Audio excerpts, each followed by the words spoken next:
গ্যাসের দাম দ্বিগুণ করা হলে বন্ধ হবে অনেক টেক্সটাইল কারখানা। স্থলবন্দরে সুতা কাপড় আমদানি বন্ধের দাবি বিটিএম এর।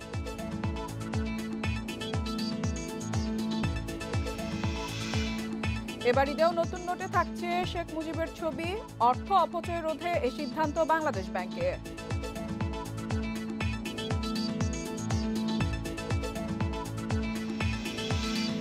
রাইড শেয়ারিং কোম্পানি পরিচালনায় নিয়ম না মানলে বন্ধের হুঁশিয়ারি বিআরটিএ। অর্থনীতিতে 5,500 কোটি টাকা যোগ করেছে উবার। সবাইকে আমন্ত্রণ অর্থনীতি সারাদিনে, আপনাদের সাথে আছি ইফাতারা। শুনছিলেন শিরোনাম, এবারে জানাবো বিস্তারিত। গ্যাসের দাম দ্বিগুণ করা হলে বন্ধ হবে বেশিরভাগ টেক্সটাইল কারখানা, এমন মন্তব্য টেক্সটাইল ব্যবসায়ীদের। তারা বলছেন স্থলবন্দরে শুল্ক ফাঁকি দিয়ে অবাধে কাপড় ও সুতা আমদানির নেতিবাচক প্রভাব পড়েছে। মঙ্গলবার রাজধানীর এক হোটেলে সংবাদ সম্মেলনে তারা আরও জানায়, দেশে বিনিয়োগ ও কর্মসংস্থান জোরদারে নির্বাচনী রোডম্যাপ ঘোষণা করা জরুরি। বড় অঙ্কের বিনিয়োগে দেশের টেক্সটাইল শিল্পে তুলা থেকে সুতা ও কাপড় তৈরির কারখানা গড়ে উঠেছে। তৈরি হয়েছে পোশাক শিল্পের সুতি কাপড়ের চাহিদা মেটানোর শতভাগ সক্ষমতা। কিন্তু জ্বালানি সংকটে নিয়মিত উৎপাদন ব্যাহত হয়, তাই এমন কাপড়ের আমদানি নির্ভরতা থেকে গেছে এখনও। বস্ত্র খাতের সংগঠন বিটিএমএ বলছে, গত বছর ভারত থেকেই বৈধ পথে এসেছে $270 কোটি সুতা। তাদের দাবি, নজরদারি এড়িয়ে স্থলবন্দরের মাধ্যমে আসে আরও অনেক পণ্য। আপনি মনে করেন চেন্নাই থেকে 2 টন ট্রাক এসে ঢাকার ভিতর ঢুকে এসে জীবনে ভায়াবল হবে? এটা একটা রিডিকুলাস একটা জিনিস, কিন্তু এটা হচ্ছে 2 টন করে 5 ভাগে 10 টনের এলসি যায়, আর আসে কিন্তু প্রতিটা ট্রাকে 10 টন করে। তো সেটা কিন্তু না দিচ্ছে ট্যাক্স, না দিচ্ছে ভ্যাট, এটা লোকাল ইন্ডাস্ট্রিকে খুব ক্ষতি করছে। ব্যবসায়ীরা বলছেন, গত 3 বছরে ডলারের বিপরীতে টাকার মান হারিয়েছে 50 ভাগ, কিন্তু তারা ব্যবসা পরিচালনায় ব্যাংকে বাড়তি ঋণ সুবিধা পাচ্ছেন না। এমন অবস্থায় শিল্পে গ্যাসের দাম বাড়লে সংকট আরও বাড়বে। এখন আমি মনে করি সরকার যদি ডিক্লারেশনে না আসে, আমরা ইনভেস্ট করব না। কারণ আপনি হঠাৎ করে ঘুম থেকে ওঠার পরে বলবেন যে গ্যাস 75 টাকা, কোনো দিনও আপনার সাস্টেনেবল হবে না ইন্ডিয়ার সাথে, কোনো দিনও সম্ভব না, প্র্যাকটিক্যাল না। আপনার রাতারাতি ফ্যাক্টরি একটার পর একটা বন্ধ হবে। সংবাদ সম্মেলনে বলা হয়, 33 দেশের 1,500-এর বেশি স্টল নিয়ে 20 ফেব্রুয়ারি রাজধানীর আইসিসিবিতে শুরু হবে 4 দিনের টেক্সটাইল মেশিনারি মেলা। এ সময় এ খাতের প্রযুক্তিগত উন্নয়নে বিদেশিদের বিনিয়োগের আহ্বান জানানো হয়। ভিয়েতনাম আর বাংলাদেশের ক্ষেত্রে আমাদের স্লোগানটা হবে যে this time is for Bangladesh. Hari Saha, independent news, Dhaka. Share বাজারে কারসাজিতে জড়িতদের শাস্তি এবং স্থিতিশীলতা রক্ষায় দ্রুত ব্যবস্থা না নিলে টাস্কফোর্সের কোনো সুপারিশ বাস্তবায়ন হবে না, এমনটাই মনে করছেন বিনিয়োগকারীরা। তাদের মতে মার্জিন ঋণ নিয়ে টাস্কফোর্সের সুপারিশ বৈষম্যমূলক। তবে নিয়ন্ত্রণ সংস্থা বলছে, শেয়ার বাজারে স্বল্প, মধ্য ও দীর্ঘমেয়াদী স্থিতিশীলতার জন্য টাস্কফোর্সের সুপারিশ কার্যকর ভূমিকা রাখবে। আন্তর্জাতিক মানের সুশাসন নিশ্চিতে গেল বছরের 7 অক্টোবর 5 সদস্যের পুঁজিবাজার সংস্কার টাস্কফোর্স গঠন করে নিয়ন্ত্রক সংস্থা বিএসইসি। প্রায় 4 মাস পর মিউচুয়াল ফান্ড বিধিমালা ও মার্জিন রুলস নিয়ে সুপারিশ জমা দেয় তারা। পুঁজিবাজারে যাদের বিনিয়োগ 10 লাখ টাকার কম এবং নিয়মিত আয়ের কোনো উৎস নেই, তাদের শেয়ারের বিপরীতে ঋণ সুবিধা না দেওয়ার সুপারিশ করে টাস্কফোর্স। পাশাপাশি ঋণদাতা প্রতিষ্ঠান প্রয়োজন হলে ঋণ গ্রহীতার শেয়ারগুলো ফোর্স সেল করতে পারবে বলেও প্রস্তাব রাখা হয়। জেড ক্যাটাগরি এখন অস্থিরতা আছে, প্রথমত এটাকে সমস্যা করার দরকার ছিল। দ্বিতীয়ত ম্যানিপুলেশন যারা করছে বিভিন্নভাবে, তাদেরকে জবাবদিহিতার আওতায় আনা দরকার ছিল। একদিকে কারসাজি করার সুযোগ দিবেন, আরেকদিকে টাস্ক ফোর্স গঠন করে এই ধরনের হাস্যকর এজেন্ডা নিয়ে আসবেন। আসলে এটা কোনো দিন এ মার্কেট ঠিক করতে পারবে না। নিয়ন্ত্রক সংস্থা বলছে, টাস্কফোর্সের সুপারিশ বাস্তবায়িত হলে দীর্ঘমেয়াদে স্থিতিশীল হবে পুঁজিবাজার। স্বল্প মেয়াদে, মধ্যমেয়াদে এবং দীর্ঘমেয়াদে যেসব সুপারিশগুলো আসবে, সেগুলো যদি আগামীতে খুব দ্রুত বাস্তবায়ন করা যায়, তাহলে মার্কেটে ভালো কিছু দেখতে পারবো বলে আমাদের প্রত্যাশা, এবং এর মাধ্যমে পুঁজিবাজারের যে আগামীতে গ্রোথ হবে, সেই গ্রোথটা সাস্টেনেবল। এদিকে ক্যাটাগরি পরিবর্তনের কারণে কোম্পানিগুলো দর হারালে ক্ষতিগ্রস্ত হচ্ছেন বিনিয়োগকারীরা। তাই জেড ক্যাটাগরি ইস্যুতে টাস্কফোর্সের প্রস্তাব পেলে ব্যবস্থা নেওয়ার কথা জানিয়েছে বিএসইসি। সেটেলমেন্ট পিরিয়ডের চেঞ্জ সংক্রান্ত তাদের যে একটা ঝুঁকির মধ্যে পড়ছে, সেই বিষয়গুলো আমরা আশাবাদী যে এক্সচেঞ্জ থেকে অথবা টাস্ক ফোর্স থেকে যদি কোনো সুপারিশ আসে তার মাধ্যমে এটা দূর করা হয়। এর আগে মোট ১৭টি কার্যপরিধি নির্ধারণ করে কাজ শুরু করে পুঁজিবাজার সংস্কার task force. Tauhid Rana, independent news, Dhaka. Share বাজারের খবর। সপ্তাহের তৃতীয় কার্যদিবসে মূল্যসূচক কমেছে দেশের 2 শেয়ার বাজারে। ডিএসইএক্স সূচক কমেছে 8 পয়েন্ট। এ সময় দর হারিয়েছে 51 ভাগ কোম্পানির শেয়ার। তবে ঢাকার শেয়ার বাজারে আগের দিনের চেয়ে 155 কোটি টাকার বেশি লেনদেন হয়েছে। অন্যদিকে চট্টগ্রাম শেয়ার বাজারে সার্বিক সূচক কমেছে 32 পয়েন্টের বেশি। মঙ্গলবার ইতিবাচক অবস্থানে থেকেই লেনদেন শুরু হয় ঢাকার শেয়ার বাজারে। প্রথম 5 মিনিটে সূচক বাড়ে 17 পয়েন্ট। বেলা বাড়ার সঙ্গে সঙ্গে শুরু হয় সূচকের উত্থান পতন। দিন শেষে ডিএসইএক্স সূচক 8.33 পয়েন্ট কমে অবস্থান করছে 5203 পয়েন্টে। সূচক কমলেও ডিএসইতে বেড়েছে লেনদেন। আজ মোট লেনদেন হয়েছে 599 কোটি 37 লাখ টাকা। আগের দিনের চেয়ে লেনদেন বেড়েছে 155 কোটি 81 লাখ টাকা। হাতবদলে অংশ নেয় 398টি কোম্পানি ও মিউচুয়াল ফান্ডের মধ্যে দর বেড়েছে 136টির, কমেছে 203টির, অপরিবর্তিত রয়েছে 59টি প্রতিষ্ঠানের শেয়ারের দর। সবচেয়ে বেশি লেনদেন হওয়া প্রতিষ্ঠানের তালিকায় প্রথম টেলিকম খাতের রবি, দ্বিতীয় ওরিয়েন্ট ইনফিউশন, তৃতীয় অবস্থানে সান লাইফ ইন্স্যুরেন্স। শতাংশের দিক থেকে দরবৃদ্ধি তালিকায় প্রথম এস আলম কোল্ড রোল, দ্বিতীয় সান লাইফ ইন্স্যুরেন্স, তৃতীয় অবস্থানে সোনারগাঁও টেক্সটাইল। অন্যদিকে চট্টগ্রাম স্টক এক্সচেঞ্জে সার্বিক সূচক 32.43 পয়েন্ট কমে অবস্থান করছে 14,543 পয়েন্টে। লেনদেন 5 কোটি 99 লাখ টাকার শেয়ার। ইফাত আরা, ইন্ডিপেন্ডেন্ট নিউজ। অপচয় রোধে ঈদ উপলক্ষে নতুন টাকার নোটেও থাকছে শেখ মুজিবুর রহমানের ছবি। আগামী 19 মার্চ থেকে 25 মার্চ পর্যন্ত মিলবে নতুন নোট। ব্যাংকের 80টি শাখা ও বাংলাদেশ ব্যাংকের বিভিন্ন কার্যালয় থেকে গ্রাহকরা নিতে পারবে নতুন টাকা। কেন্দ্রীয় ব্যাংক বলছে, শেখ মুজিবের ছবি সম্মিলিত বিপুল নোট ছাপানো আছে, তাই বাতিল করলে বিশাল অর্থের অপচয় হবে।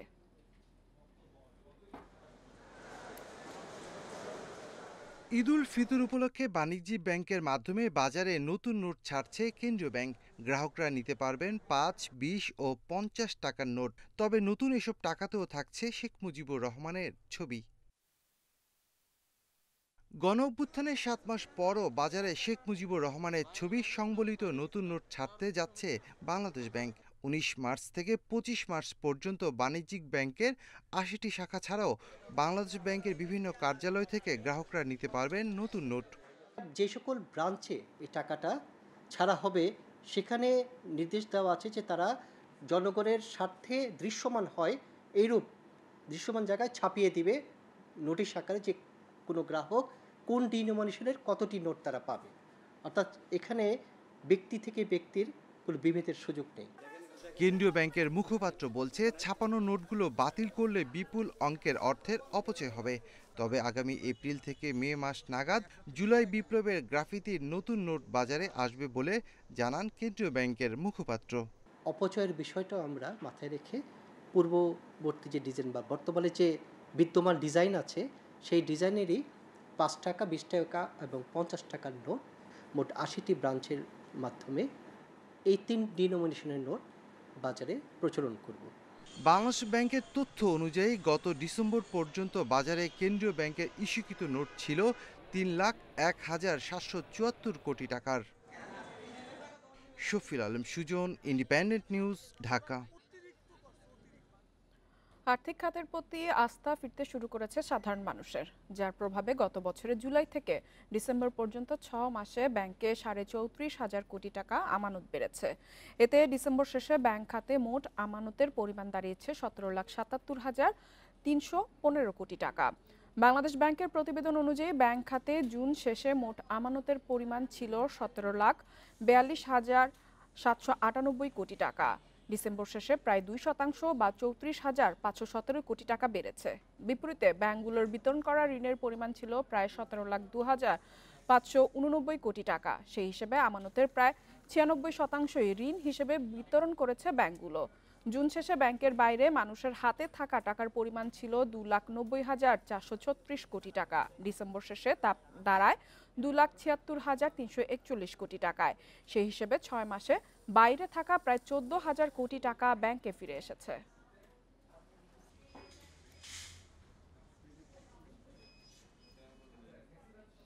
রাইড শেয়ারিং কোম্পানি পরিচালনায় নিয়ম না মানলে তা বন্ধ করে দেওয়া হবে। একইভাবে ড্রাইভারদেরও নজরদারিতে আনার তাগিদ দিয়েছেন বিআরটিএর চেয়ারম্যান মোহাম্মদ ইয়াসিন। মঙ্গলবার রাজধানীতে রাইড শেয়ারিং প্রতিষ্ঠান উবারের এক অনুষ্ঠানে এসব কথা জানান তিনি। এ সময় জানানো হয়, উবার দেশের অর্থনীতিতে 5,000 কোটি টাকার বেশি অবদান রেখেছে। 2016 সালে যাত্রা শুরু করে বাংলাদেশের রাইড শেয়ারিং কোম্পানি পাঠাও। একই সময়ে যুক্তরাষ্ট্র ভিত্তিক প্রতিষ্ঠান উবার বাংলাদেশে তাদের কার্যক্রম শুরু করে। ওভাই, পিকমি, সহজসহ 15টি রাইড শেয়ারিং প্রতিষ্ঠান রয়েছে দেশে। যদিও এর মধ্যে অনেকেই লাইসেন্স নিয়ে কার্যক্রম শুরু না করায় বন্ধ হয়েছে, আবার অনেকে প্রতিষ্ঠান লোকসানে বন্ধ হয়েছে। ট্রাফিক বিভাগের হিসেবে রাজধানীতে রাইড শেয়ারিং করে মোটরসাইকেল চালাচ্ছেন 4 লাখেরও বেশি চালক, প্রাইভেট কার সহ যা আরও বেশি। গবেষণা প্রতিষ্ঠান পাবলিক ফার্স্ট এর তথ্য বলছে, উবার চালকরা তাদের অন্যান্য বিকল্প কর্মসংস্থানের তুলনায় 42% বেশি আয় করছেন। তবে রাইড শেয়ারিং কোম্পানি এবং চালক উভয়ে যাত্রী সেবার নিয়ম না মেনে কাজ করছেন। অভিযোগ খোদ বিআরটিএর চেয়ারম্যানের। উবার রাইড শেয়ারিং চালানোর জন্য সে হয়তো অ্যাপস নিয়েছে, অনুমতি নিয়েছে, কিন্তু সে আর চালায়নি। আমরা তাদেরকে বন্ধ করেছি, ফিজিক্যালি তাদের অফিস টফিস বন্ধ করে দিয়েছে, এমন ঘটনা আছে। তো আমরা যারা এই করছে এই মানবে না যারা, তাদেরকে ওগুলো বন্ধ করে দিই। অনুষ্ঠানে বক্তারা বলেন, যাত্রীদের নিরাপত্তার বিষয়টি গুরুত্ব না দিলে আস্থা হারাবে রাইড শেয়ারিং এর উদ্যোগ। মানুষের আর্থিক অবস্থা বিবেচনায় একে আরও সহজলভ্য করার তাগিদ তাদের। নারী ড্রাইভার এবং যাত্রী উভয়ের নিরাপত্তা নিশ্চিত করতে হবে। এখানে শুধু উবার নয়, অন্যান্য রাইড শেয়ারিং প্রতিষ্ঠানের পাশাপাশি সরকার, সংশ্লিষ্ট মন্ত্রণালয়, আইন শৃঙ্খলা বাহিনী সহ সকলের মধ্যে সমন্বয় থাকতে হবে। রেভিনিউ আর্ন করলাম আর সেটার কনটেক্সটে না। Hence it's a very I think holistic view to see how the impact is happening to the economy. Commission বেশি নেওয়া, অ্যাকাউন্ট বন্ধ করে দেওয়া সহ নানা অভিযোগে বর্তমানে চালকরা অ্যাপে না গিয়ে গন্তব্য যেতে চুক্তিভিত্তিতে আগ্রহী বেশি। তৌহিদ রানা, ইন্ডিপেন্ডেন্ট নিউজ, ঢাকা। বিশ্বব্যাপী আগামী 10 বছরে এশীয় উন্নয়ন ব্যাংক এডিবি তাদের কার্যক্রম 50 ভাগ বাড়ানোর পরিকল্পনা অনুমোদন করেছে। ক্যাপিটাল ইউটিলাইজেশন প্ল্যান সিইউপির আওতায় সংস্থাটির বার্ষিক অর্থায়ন প্রতিশ্রুতি 2034 সালের মধ্যে $36 বিলিয়ন বেশি হবে। এই সম্প্রসারিত অর্থায়ন এডিবির সদস্য দেশগুলোর উন্নয়ন কর্মকাণ্ডে সহায়তা করবে। এ সম্পর্কে সংস্থাটির প্রেসিডেন্ট বলেন, এই ঋণ সক্ষমতা ব্যবহার করে কৌশলগত বিনিয়োগের মাধ্যমে জটিল চ্যালেঞ্জ মোকাবেলা করা যাবে। একই সঙ্গে কার্যক্রমের গুণগত মান এবং কার্যকারিতা বাড়াবে। এডিবি এশিয়া ও প্রশান্ত মহাসাগরীয় অঞ্চলের সমৃদ্ধি, অন্তর্ভুক্তিমূলক, সহনশীল এবং টেকসই প্রবৃদ্ধি অর্জনে প্রতিশ্রুতিবদ্ধ। সেই সাথে দরিদ্র নির্মূলে প্রচেষ্টা অব্যাহত রেখেছে।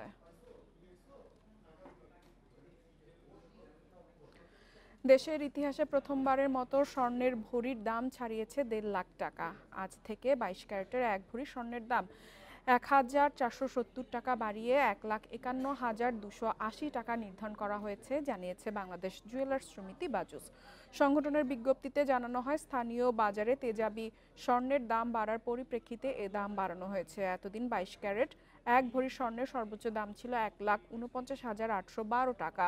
21 ক্যারেটের এক ভরি স্বর্ণের দাম 1,399 টাকা বাড়িয়ে 1,44,400 টাকা নির্ধারণ করা হয়েছে।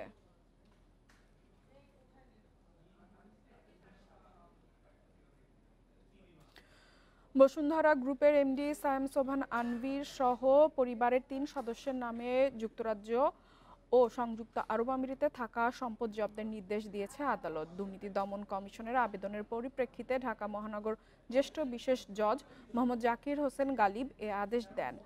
সম্পদ জব্দের আদেশের তালিকায় নাম থাকা অন্যরা হলেন সায়েম সোবহান আনভীরের স্ত্রী সাবরিনা সোবহান এবং আনভীরের ভাই সাফন সোবহান তাসবির। এর আগে বসুন্ধরা গ্রুপের চেয়ারম্যান আহমেদ আকবর সোবহান সহ পরিবারের 8 সদস্যের বিদেশে থাকা স্থাবর অস্থাবর সম্পদ জব্দ ও ব্যাংক হিসাব অবরুদ্ধ করার আদেশ দিয়েছিলেন আদালত। সে সময় আহমেদ আকবর সোবহানের পরিবারের 8 সদস্যের নামে থাকা সম্পদ জব্দের আদেশে সিঙ্গাপুর, সুইজারল্যান্ড, যুক্তরাজ্য, সংযুক্ত আরব আমিরাত, Slovakia, Cyprus, Saint Kitts and Nevis ও ব্রিটিশ ভার্জিন আইল্যান্ডের সংশ্লিষ্ট সংস্থার কাছে পাঠাতে নির্দেশ দিয়েছিলেন আদালত।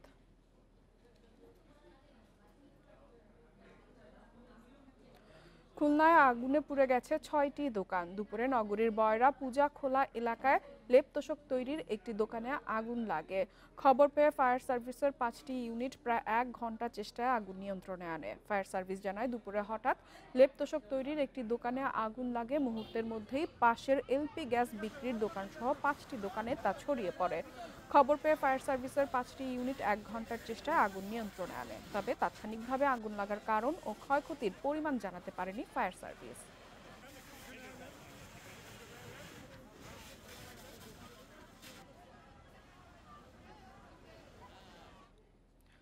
তীব্র পানি সংকটে ভুগছে গাজার বেতলাহিয়া ও জাবালিয়া অঞ্চলের বাসিন্দারা। বেশিরভাগ নলকূপ ধ্বংস হওয়ায় পানির অভাব দেখা দিয়েছে উপত্যকাটিতে। পানির প্রবাহ সচল করতে নতুন কূপ খননের উদ্যোগ নিয়েছেন স্থানীয়রা। এছাড়া ধ্বংস হওয়া বাড়ি পুনর্নির্মাণে হিমশিম খেতে হচ্ছে তাদের। ইসরায়েল ও হামাসের মধ্যে যুদ্ধ শুরু হওয়ার 16 মাস পার হলেও ভোগান্তি বেড়েই চলেছে গাজার বাসিন্দাদের। যুদ্ধবিরতি শুরু হবার পর শরণার্থী শিবির থেকে নিজ এলাকায় ফিরছেন বাস্তুচ্যুত ফিলিস্তিনিরা। তবে ইসরায়েলি হামলায় গাজা উপত্যকার বেতলাহিয়া ও জাবালিয়ার সব নলকূপ ধ্বংস হওয়ায় বেঁচে থাকতেই বেগ পেতে হচ্ছে তাদের। দখলদাররা ইচ্ছাকৃতভাবে আমাদের প্রয়োজনীয় জিনিসপত্র ধ্বংস করেছে। বেতলাহিয়ার পানি ব্যবস্থা ভেঙে পড়েছে, ধ্বংস হয়েছে প্রায় 15টি প্রধান কূপ। পুনরায় খননের জন্য ড্রিলার জেনারেটর প্রবেশও বাধা দিচ্ছে ইসরায়েল। সমুদ্রের কাছাকাছি কিছু এলাকায় কূপ খনন করেছেন স্থানীয়রা। আবার অনেকে উপায় না পেয়ে লবণাক্ত পানির উপর নির্ভর করছেন। ফিলিস্তিনি কর্তৃপক্ষ বলছে অঞ্চলটির পানি এবং স্যানিটেশন খাত মেরামত করতে $270 কোটি ব্যয় হবে। যুদ্ধের সময় 306টি কূপের মধ্যে 208টি বন্ধ করে দেওয়া হয়েছিল। এদিকে বিধ্বস্ত বাড়ির ধ্বংসস্তূপ পরিষ্কার করতে হিমশিম খাচ্ছে জাবালিয়ার বাসিন্দারা। বিমান হামলায় গুড়িয়ে দেয়া হয়েছে ইয়াহিয়া আল নাজ্জার ও তার প্রতিবেশীদের বাড়িগুলো। আশ্রয় শিবির থেকে ফিরে বাড়ির ধ্বংসস্তূপ পরিষ্কার করছেন ইয়াহিয়া। শরণার্থী শিবিরের বদলে নিজ বাড়িতেই শান্তি খোঁজার চেষ্টা করছেন তিনি। যুদ্ধের ফলে আমাদের সমস্ত স্বপ্ন ধ্বংস হয়ে গেছে। যুদ্ধবিরতি বহাল থাকলে আমরা বাড়িগুলো পুনর্গঠন করতে পারবো। পৃথিবীতে এমন কোনো শক্তি নেই যা আমাদের মাতৃভূমি থেকে তাড়িয়ে দিতে পারে। আমরা এখানেই থাকবো, গাজা বিক্রির জন্য নয়। শীঘ্রই সম্পূর্ণ যুদ্ধবিরতি কার্যকরের মাধ্যমে ভূখণ্ডটিতে স্থায়ী শান্তি ফিরবে এমনটাই আশা আল নাজ্জার সহ অন্য বাসিন্দাদের। Nadia Tabassum, independent news. চলতি বছর চাল রপ্তানি কমতে পারে ভিয়েতনামের। এ সময় 7.5 মিলিয়ন বা 75 লাখ টন চাল রপ্তানির সম্ভাবনা রয়েছে, যেখানে 2024 সালে দেশটির রপ্তানি করেছিল 90 লাখ টন। উৎপাদন কমায় দেশটির চাল রপ্তানি কমবে বলে পূর্বাভাস দেওয়া হয়েছে। ভিয়েতনামে চলতি বছর 70 লাখ হেক্টর জমিতে ধান চাষ করা হবে বলে আশা করা হচ্ছে, যা 2024 সালের চেয়ে 1,32,000 হেক্টর কম। বিশ্ববাজারে চালের প্রধান রপ্তানিকারক দেশগুলোর একটি ভিয়েতনাম, প্রধান দেশ ভারত। এই দুটি দেশের চাল রপ্তানির হ্রাস বৃদ্ধির ওপর বিশ্ববাজারে চালের দাম নির্ভর করে। চলতি বছরের প্রথম ভাগেই বেশিরভাগ চাল রপ্তানির লক্ষ্যমাত্রা নির্ধারণ করা হয়েছে ভিয়েতনামে। এই সময় ভিয়েতনাম 45,30,000 টন চাল রপ্তানি করবে। বাকি 30 লাখ টন চাল রপ্তানি করবে বছরের দ্বিতীয় ভাগে।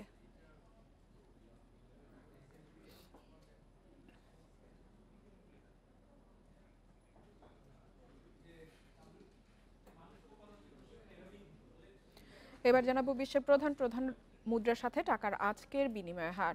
দর অপরিবর্তিত যুক্তরাষ্ট্রের ডলারের বিনিময় হয়েছে 122 টাকায়। যুক্তরাজ্যের পাউন্ডের দর বেড়েছে, বিনিময় হচ্ছে 158 টাকা 41 পয়সায়। দর কমেছে, ইউরোর বিনিময় হয়েছে 131 টাকা 51 পয়সায়। ভারতীয় রুপির দর অপরিবর্তিত রয়েছে, বিনিময় হয়েছে 1 টাকা 45 পয়সায়। কমেছে সৌদি রিয়ালের দর, বিনিময় হচ্ছে 32 টাকা 69 পয়সায়। অপরিবর্তিত আরব আমিরাতের দিরহামের দর, বিনিময় হচ্ছে 33 টাকা 38 পয়সায়। কমেছে কুয়েতি দিনারের দর, বিনিময় হচ্ছে 397 টাকা 59 পয়সায়। এছাড়া মালয়েশিয়ান রিঙ্গিতের দরও কমেছে, বিনিময় হচ্ছে 27 টাকা 60 পয়সায়।